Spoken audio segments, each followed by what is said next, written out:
Students, next we will study about de Broglie hypothesis. As you all know, we will study our previous topic photoelectric effect. And in photoelectric effect, we see that light is of particle nature. जो हमने photoelectric effect पढ़ा था पीछे,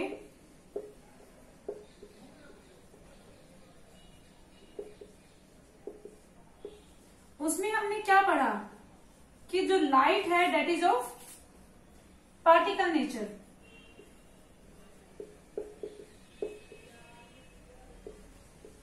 यही हमने पढ़ा, light और radiation is of particle nature.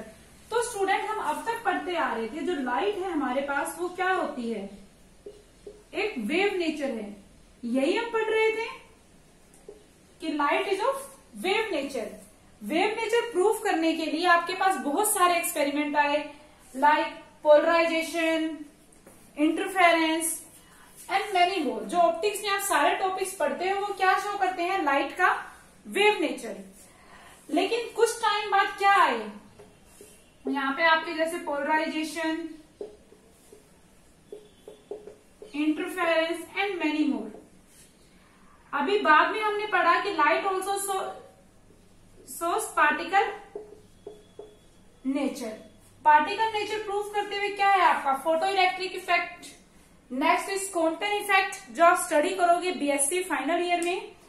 तो ये सब क्या शो करते हैं, लाइट पार्टिकल नेचर की. तो स्टूडेंट्स हमने एक चीज ऑब्जर्व की, light has both the nature, particle nature as well as wave nature. तो sometimes light behave as wave nature and sometimes behave as a particle. But de Broglie says that nature loves symmetry. de Broglie नाम के एक scientist आए, he says nature loves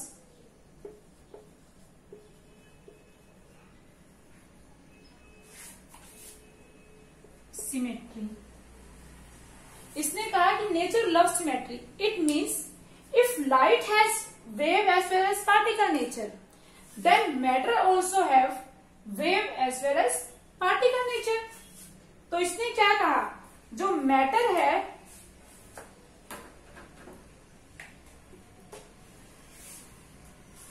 इसने कहा जो matter होगा हमारे पास, जो हम पढ़ते आ रहे थे, मैटर क्या दिखाता है, particle nature.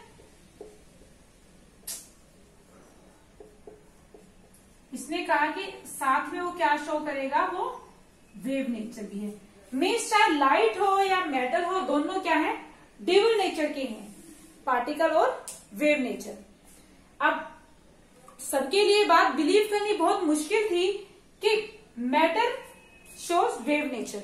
How we study that whenever we throw some matter it goes in a straight line, but how it will spread, क्योंकि वेव नेचर में तो क्या है कि वो स्प्रेड होगा. अब कोई भी थिंग को, मैटर को, मटेरियल को मैं थ्रो कर रही हूं तो क्या होता है, स्ट्रेट लाइन में मूव करता है.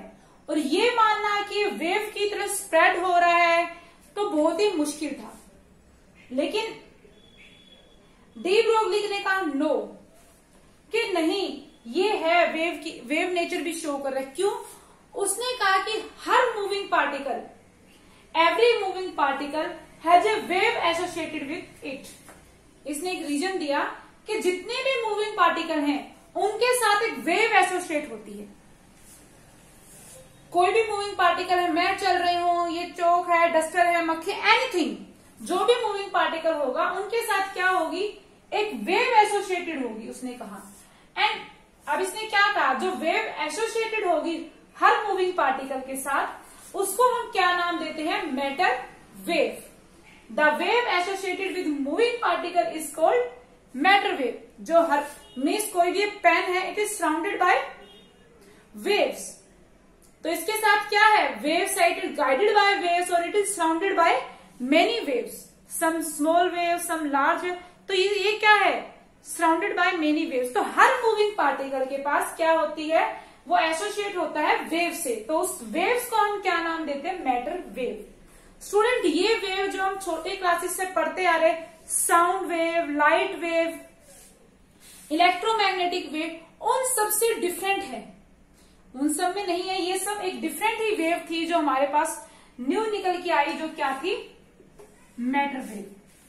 And he says that the wavelength associated with this wave, जो वेवलेंथ इन वेव के साथ एसोसिएट होगी उनको हम नाम देते हैं डी ब्रोगली वेवलेंथ। उसको क्या नाम, जो वेवलेंथ इन वेव से एसोसिएट होगी, डी ब्रोगली वेव कह दो इन्हें या मैटर वेव, उस वेवलेंथ को हम नाम देंगे डी ब्रोगली वेवलेंथ। तो डी ब्रोगली वेवलेंथ क्या होती है स्टूडेंट्स?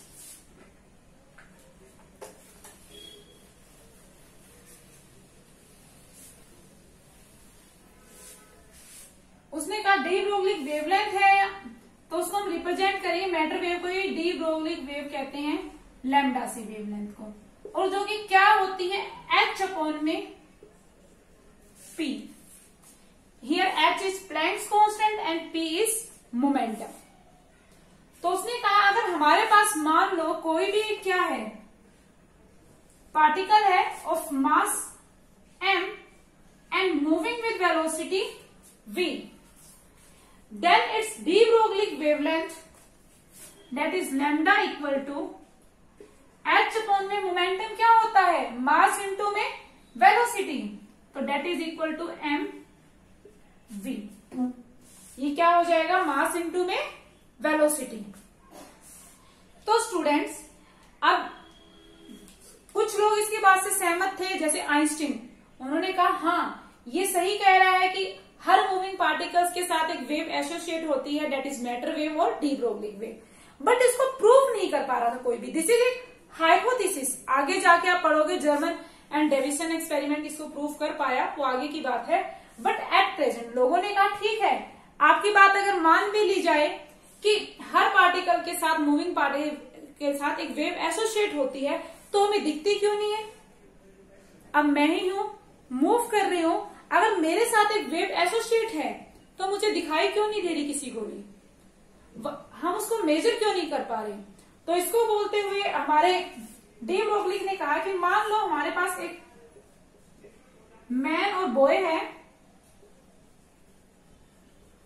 जिसका मास कितना है, 100 kg, it mass is 100 kg, तो इसके साथ जो वेव एसोसिएट होगी वो कितनी हो जाएगी, वेलोसिटी हमने मान ली 10, तो क्या हो जाएगा, h कितना है, 6.626 इंटू 10⁻⁻34। मास कितना हो गया, 100 kg, and velocity is 10 metre per second. तो जब हम इसको सोल्व करेंगे हमारे पास कितना आ जाएगा, ये 6.626 इंटू 10⁻⁻37। तो उसने कहा कि जो वेव हमारे साथ एसोसिएट है वो इतनी कम है, मीन्स इतनी छोटी वेवलेंथ को या मैटर डी ब्रोगली वेवलेंथ को मेजर हम नहीं कर सकते। आज तक ऐसा कोई डिवाइस नहीं बना जो इतनी छोटी वेवलेंथ को क्या कर सके, मेजर कर सके। तो उसने कहा इसलिए हम इसको मेजर नहीं कर पाते। अगर हम बहुत ही स्मॉल पार्टिकल्स लें, like electron, proton, alpha particle, beta and many more particles, तो जिनकी क्या होगी वेवलेंथ कुछ हाइयर आएगी, मीन्स 10⁻⁻10 या -11 कुछ भी आएगी, तो उन केस में हम क्या देख सकते हैं, matter waves D Broglie wavelength को देख सकते हैं या फिर मेजर कर सकते हैं। तो another important thing students,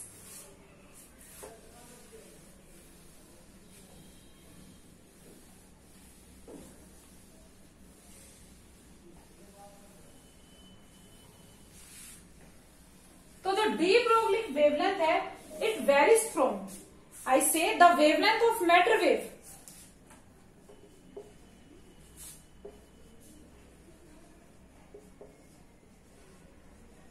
the wavelength of matter wave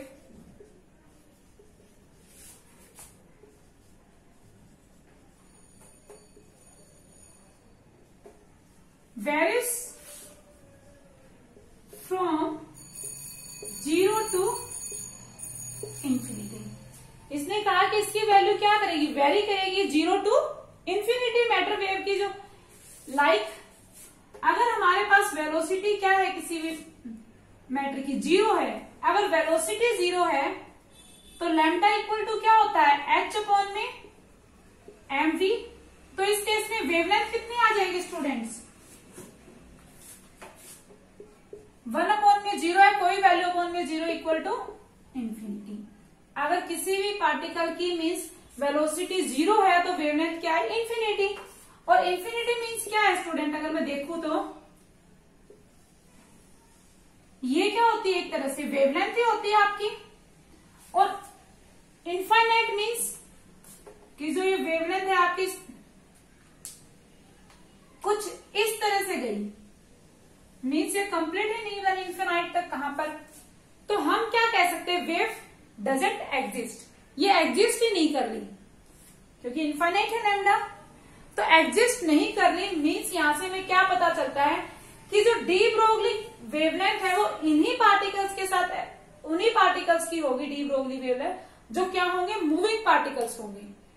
जो ये वेव है ये क्या होगी स्टूडेंट्स, ये वेव एग्जिस्ट करेगी only if particle is moving, it does not exist if particle is not moving.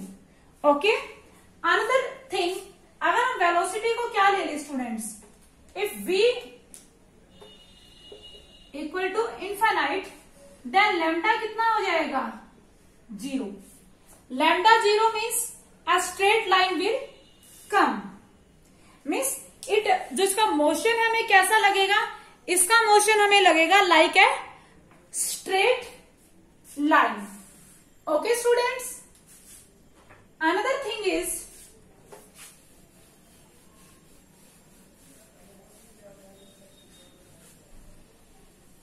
तो अभी हमें एक चीज पता चली कि ये जो वेव है सिर्फ मूविंग पार्टिकल्स के साथ एसोसिएटेड है, मीन्स ये इलेक्ट्रोमैग्नेटिक वेव नहीं है।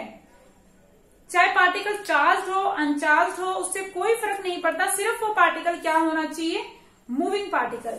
जबकि इलेक्ट्रोमैग्नेटिक वेव सिर्फ क्या होती है, चार्ज पार्टिकल्स के साथ एसोसिएट होती है। तो हमें क्या पता चला, ये इलेक्ट्रोमैग्नेटिक वेव नहीं है। अनदर इंपॉर्टेंट थिंग स्टूडेंट्स, कि मान लो हमारे पास पार्टिकल्स की कोई लोकेशन है इस तरह से,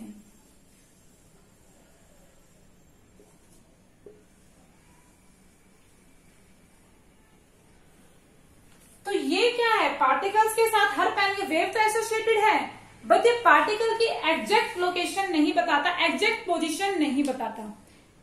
it doesn't say that the exact position of particle is this, there is some uncertainty to find the position and momentum simultaneously. हम एक साथ पोजीशन या मोमेंटम फाइंड आउट नहीं कर सकते, ये एक साथ नहीं बताएगा कि पार्टिकल की पोजीशन क्या है, यही है।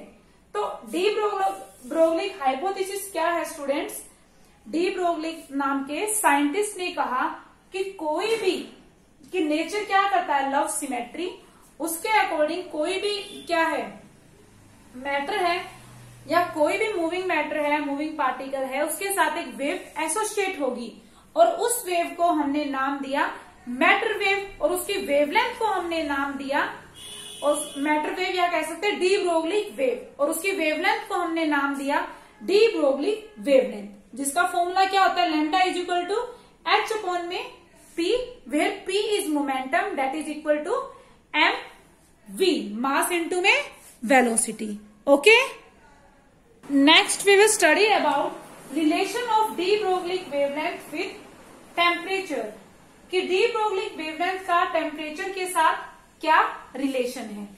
Student, as you all know that kinetic energy of each gas molecule, kinetic energy of molecule of a gas या each molecule of gas is, क्या होता है काइनेटिक एनर्जी,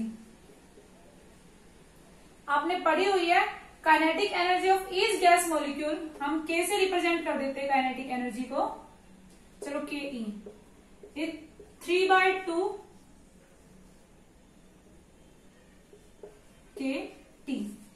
ये चीज आप 11th में पढ़ चुके हो कि जो काइनेटिक एनर्जी होती है ईच मॉलिक्यूल ऑफ गैस, वो क्या होती है। वैसे तो काइनेटिक एनर्जी हम कैसे लिखते थे, F/2 के टी। F क्या था यहाँ पे, डिग्री ऑफ फ्रीडम, के क्या है, Boltzmann constant, and T is absolute temperature in kelvin. अब हम मोनो एटॉमिक की बात करते हैं जनरली, तो मोनो एटॉमिक के केस में डिग्री ऑफ फ्रीडम हम कितना लेते हैं, 3, and for diatomic it is 5। तो हमने क्या किया, मोनो एटॉमिक के केस में, या सिंपल हम कह सकते हैं kinetic energy of each molecule of a gas is 3/2 kT। हमने इसका डी ब्रोगली वेवलेंथ के साथ रिलेशन देखना है टेम्परेचर के साथ। इसको स्टूडेंट्स एग्जाम में कई तरह से पूछा जाता है 1 मार्क्स में, means de Broglie relation of de Broglie wavelength with temperature और relation of de Broglie wavelength with gas molecules. Okay, तो क्या होगा, काइनेटिक एनर्जी आपकी क्या होती है students, half M we square equal to 3/2 kT। 2 से 2 क्या हुआ आपका, कैंसिल आउट हो गया, तो हमारे पास क्या बचा, M we square equal to 3 kT। जबकि फॉर्मूला क्या है डी ब्रोगली वेवलेंथ का, H अपॉन में P, और we can say that H upon में M, multiply both side by M। तो क्या बन जाएगा, मास इंटू, क्योंकि हम इसकी वैल्यू निकाल लें एक तरह से, M square V square equal to 3M, both side multiply 3M kT। तो मास इंटू वेलोसिटी क्या आ गया हमारा, यहां से हट जाएगा, अंडर रूट 3M kT।